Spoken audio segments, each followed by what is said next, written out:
I am sure guys, जितना आपने nothing phone 2 का वेट किया होगा या जितना आप आईफ़ोन 15 सीरीज़ का वेट कर रहे हैं, उतना ही आपको ऑनर का वेट करना चाहिए। बिकॉज़ ऑनर 3.5 साल बाद इंडिया में वापस कमबैक कर रहा है। ऑनर 90 के साथ में एक मिड रेंज फ़ोन है जो 30 से 35,000 में लॉन्च होने वाला है। लास्ट फ़ोन जो ऑनर का इंडिया में आया था वो था Honor 9X and 9X pro.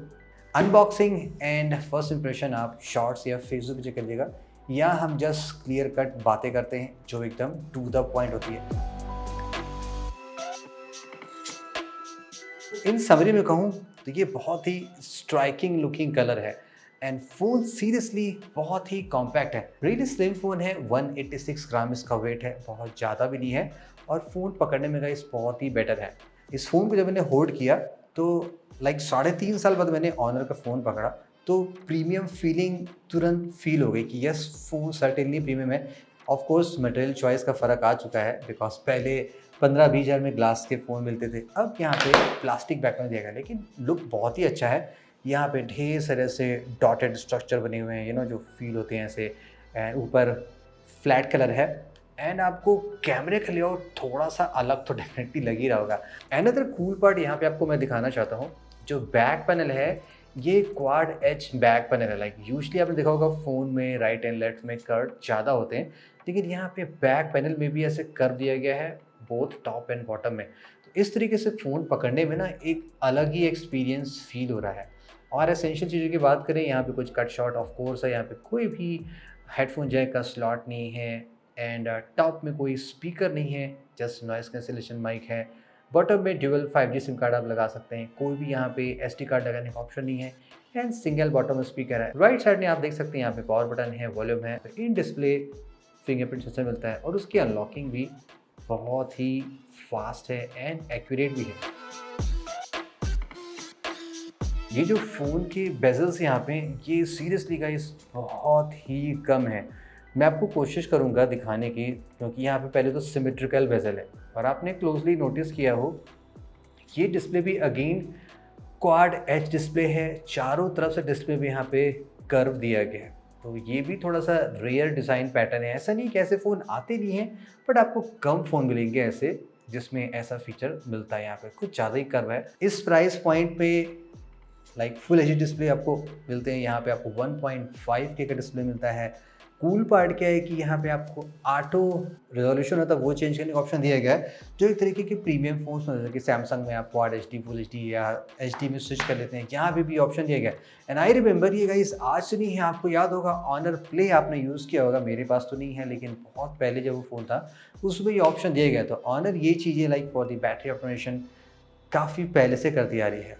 Another cool part क्या है कि यहाँ पे जो रिफ्रेश रेट है वो स्मार्ट स्विच पे है। आप 60, 90, 120 तीनों अपने आप स्मार्ट पे लगा के चेंज कर सकते हैं। तो यहाँ पे आपको मैं बहुत ही अमेजिंग फीचर दिखाना चाहता हूँ जो स्पेशली लो लाइट मोड के लिए बहुत ही अच्छा है। जैसे कि यहाँ पे आप देख सकते हैं 3840 यानी कि 3840 हर्ट्ज का PWM डिमिंग फीचर दिया गया है। एंड फॉर रेफरेंस मैं आपको बता दूँ, आईफोन 14 प्रो मैक्स में ये डेटा जस्ट 480 हर्ट्ज का है, यहाँ पे 3840 हर्ट्ज का है। तो अगर आप रात में फ़ोन ज़्यादा यूज़ करते हैं तो आपको बहुत ही हेल्प मिलने वाला है। सेकंड यहाँ पे देख सकते हैं सर्कैडियन नाइट डिस्प्ले है, जो आपके बॉडी टेम्परेचर, एम्बिएंट टेम्परेचर के हिसाब से भी डिस्प्ले को एडजस्ट करता है। पीक ब्राइटनेस इसकी 1600 निट्स की है, जो कि सुपर अमेजिंग है। HDR कंटेंट आप देखना चाहेंगे ना तो बड़े आसानी से इसमें आप व्यू कर सकते हैं। तो जब से मैंने इस फ़ोन को यूज़ किया पिछले 1 वीक से, तो मैं ऑलमोस्ट नेटफ्लिक्स इसी फ़ोन पे ही निपटा रहा हूँ। अपने अल्ट्रा फ़ोन को मैंने रख दिया बिकॉज बहुत ही भारी है, बहुत ही लाइट वेट है ना, तो गाइस यूज़ करने में बहुत ही मज़ा आता है।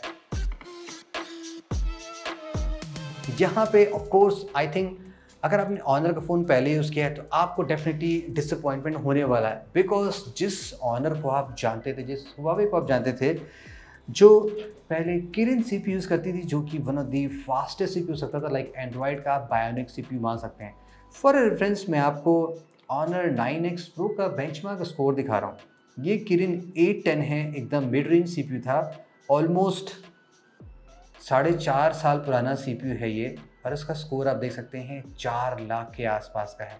और वही अगर हम आजकल के इस बात करें ना मिड रेंज के, जैसे कि स्नैपड्रैगन 708G, उनका स्कोर 5 लाख के आसपास आता है। तो आप अंदाज़ा लगा सकते हैं कि ये किरिन कितना पावरफुल सीपीयू हुआ करता था। इस फ़ोन में इस बार अब कोई भी किरिन सीपीयू नहीं मिल रहा है। स्नैपड्रैगन का 7 Gen 1 सीपीयू है। ये लास्ट जनरेशन का सीपीयू है। 7 Gen 2 ऑलरेडी आ चुका है। 7 Gen 2 बहुत ही कैपेबल सीपीयू था। आपने पोको F5 में देखा था, उसका स्कोर बहुत ही अमेजिंग है। तो यहाँ पे बेंचमार्किंग के टर्म में आपको मैं नंबर दिखाऊँ, थोड़ा आपको अंदाज़ा लग जाएगा लाइक ये किस रेंज का सीपीयू है। स्नैपड्रैगन 870 से भी थोड़ा-सा आप अंडर पावर मान सकते हैं, लेकिन ऐसा नहीं है कि सीपीयू का स्कोर कम है तो वो बेटर नहीं। लेटेस्ट सीपीयू में of course guys GPU, camera processing, ये सारी चीज़ें थोड़ी-सी बेटर हो जाती हैं। कैजुअल यूसेज में तो मुझे कोई दिक्कत नहीं लगी, वो तो ऑफ कोर्स लगेगी भी नहीं बिकॉज़ सारे सीपीयू आजकल बहुत ही पावरफुल हो गए हैं। गेम प्ले करते तो मुझे थोड़ा-सा लाइक ऐसा एक्सपीरियंस फ़ील हुआ कि हाँ, ये 35,000 30,000 का फ़ोन है, उस लेवल का मैं गेम प्ले इसमें कर नहीं पाया। लाइक ये एक्सपीरियंस मुझे 20, 22, 25,000 के फ़ोन में मिलता है। लाइक हल्का-सा कभी लैग और सेंसिटिव उतनी कूल नहीं है। तो वो सारी चीज़ें मुझे इसमें फ़ील हुई स्पेशली गेमिंग करते वक़्त बिकॉज़ ये 7 Gen 1 है, थोड़ा-सा पुराना सीपीयू है। तो शायद फ्यूचर में कुछ अपडेट आने के बाद गेमिंग परफॉर्मेंस और इम्प्रूव हो जाए, लेकिन फ़िलहाल आपको हल्का-सा लग सकता है। अगर आप सुपर हार्डकोर गेमर हैं देन शायद आपको इसमें उतनी बेटर एक्सपेक्टेशन नहीं मिलेगी जितनी आपको अदर फ़ोन्स जैसे कि iQOO के फ़ोन्स वो सारे आते हैं, उनमें आपको मिल सकती है। लेकिन फॉर द कैजुअल टास्क और for most of the users ये सीपीयू अभी भी बहुत कैपेबल लग रहा है। यहाँ पे भी आपको थोड़ा-सा ऐसा लग रहा होगा कि क्या पुराना वाला EMUI आपको इस फ़ोन में मिलेगा कि नहीं मिलेगा? अब वो भी कहानी थोड़ी-सी बदल चुकी है। लाइक अगर मैं आपको पुराना फ़ोन दिखाऊँ जो EMUI के साथ आया था, अब इस फ़ोन में नाम-वाम बदल चुका है। ये HarmonyOS बन चुका है। लाइक अभी देख सकते हैं यहाँ पे सिस्टम अपडेट्स आ रहे हैं इस फ़ोन में। अब ये आ गया HarmonyOS सम 2.0, कल ही मैंने अपडेट किया था, आज फिर से यहाँ पे अपडेट आ चुका है। अब इस फ़ोन में भी कुछ नया आ चुका है, लाइक ये भी आप देख सकते हैं अब ये मैजिक OS के नाम से चल रहा है। लेकिन अगर हम लुक एंड फील की बात करें, जो ओरिजिनल EMUI थी ना, वही लुक अभी भी यहाँ पे मेंटेन किया गया है। आप देख सकते हैं सारी चीज़ें एग्जैक्टली वैसे ही हैं। ऑफ कोर्स कलर वलर का थोड़ा-सा फ़र्क पड़ जाएगा आइकॉन का, लेकिन जितनी भी लुक्स हैं वो सारी चीज़ें एग्जैक्टली आपको यहाँ पे सेम मिलने वाली है। अबाउट फ़ोन आपको मैं दिखा देता हूँ, डिफरेंट रैम रोम में आ जाता है। ये डिवाइस एंड्रॉयड 13 से आउट ऑफ द बॉक्स है और सॉफ्टवेयर अपडेट के टर्म में तो आपने देख ही लिया कि ये फ़ोन 3.5 साल बाद भी अपडेट पा रहा है और यहाँ पे कुछ नए अपडेट हैं। कल ही मैंने अपडेट किया है, आज फिर से अब HarmonyOS 3.0 आ चुका है। कोई भी यहाँ पे ऐसे वो गरम-गरम वाले पकोड़े वाले ऐप नहीं हैं जो मिलते हैं hot apps game Chinese phones में ज़्यादा होते हैं, यहाँ पे वो सारी चीज़ें नहीं हैं।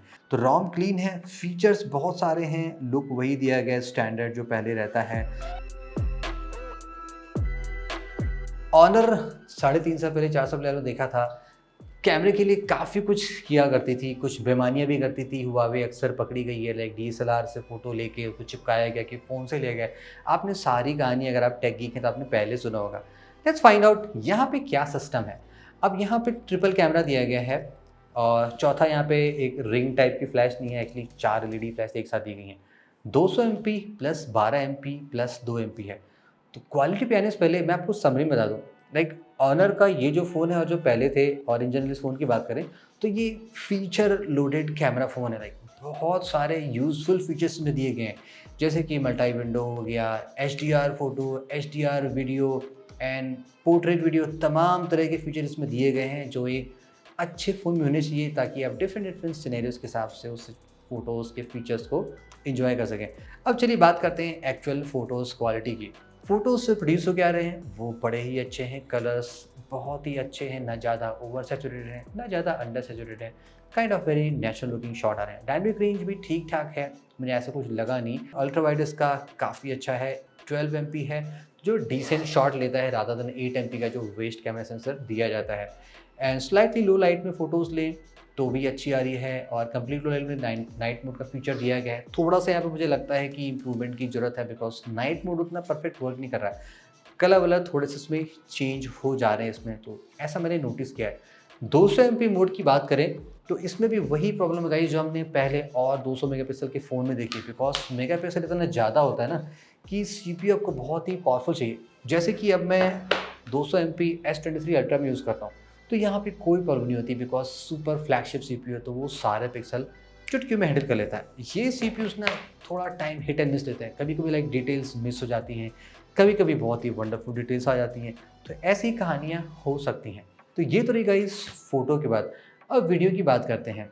इस फ़ोन में कोई भी OIS का सपोर्ट नहीं दिया गया है, जस्ट जायरो EIS है और आप मैक्सिमम 4K 30 FPS के वीडियो बना सकते हैं। जब हमने इसका वीडियो टेस्ट किया तो थोड़े से सरप्राइज़ हो गए, लाइक हमें लगा नहीं था कि वीडियो इतना स्मूथ बनेगा। जस्ट लाइक होता है ना कि आप गिम्बल लेवल का वीडियो बना रहे हैं या आप गोप्रो टाइप फिट करें, इसमें एक्चुअल कभी भी गोप्रोस में नहीं होता OIS, तो वो जायरो बेस पे ही काम करता है। तो उस सेंस में यहाँ पे क्वालिटी बड़ी स्मूथ आ रही है, कलर्स वलर्स सब कुछ बहुत ही अच्छे आ रहे हैं। 4K 30 में आप बहुत ही कमाल के वीडियोस बना सकते हैं और इवन अल्ट्रा वाइड का वीडियो भी इसमें बहुत ही अच्छा बन के आ रहा है। इसीलिए मैंने कहा था ना कि 12 MP है तो क्वालिटी आपको डेफिनेटली इंप्रूव करके ही देगा। तो वीडियो के टाइम में मुझे ये फ़ोन बहुत ही अच्छा लगा। थोड़ा सा डिसअपॉइंटमेंट ये लगा कि यहाँ पे अगर फिजिकल OIS होता तो वो फ़ोटोज़ लेते वक्त ज़्यादा हेल्प करता, लाइक फ़ोटोज़ अगर हल्का सा आपका हैंड शेक भी कर जाते ना तो वहाँ पे ये चीज़ें फिक्स हो जाती हैं। एंड अब मैं अल्ट्रा वाइड से स्टैंडर्ड मोड में स्विच कर जा रहा हूँ और वापस मैं अल्ट्रा वाइड में आ गया। यहाँ पे 50 MP का सेल्फी कैमरा दिया गया है, बहुत ही क्रेजी क्वालिटी मिली है और कलर्स भी गाइस मोरलेस वैसे ही आ रहे जैसे मैं देख रहा हूँ। फर्स्ट अब आपको मैं कुछ फ़ोटोज़ दिखाता हूँ, तो फ़ोटोज़ भी आप चेक कर सकते हैं। यहाँ पे आप नॉर्मल और वाइड एंगल फ़ोटोज़ ले सकते हैं। पोर्ट्रेट शॉट भी बहुत ही कमाल का आ रहा है एंड वीडियोज़ भी बहुत ही ऑसम आ रहा है। तो इस फ़ोन में गाइस मुझे बहुत ही अच्छा लगा इसका सेल्फी कैमरा, बिकॉज ज़्यादा मेगापिक्सल है। हाँ, एक डिसअपॉइंटमेंट ये लगा कि आप 50 MP मोड में फ़ोटोज़ नहीं ले पा रहे हैं, बट हु केयर्स, फ़ोटोज़ अच्छी आ रही है ना, वीडियोज़ अच्छे आ रहे हैं ना, दैट्स इट, और कुछ नहीं चाहिए। तो इस समरी में इस फ़ोन के कैमरे को डेफिनेटली अपडेट्स की ज़रूरत है। जैसे 2-3 अपडेट आ जाएंगे ना तो क्वालिटी बहुत ही उम्दा होने वाली है। इस फ़ोन में सिंगल बॉटम स्पीकर दिए गए, कोई भी टॉप में स्पीकर नहीं है। लेट्स फाइंड आउट गाइस कि स्पीकर की क्वालिटी कैसी है।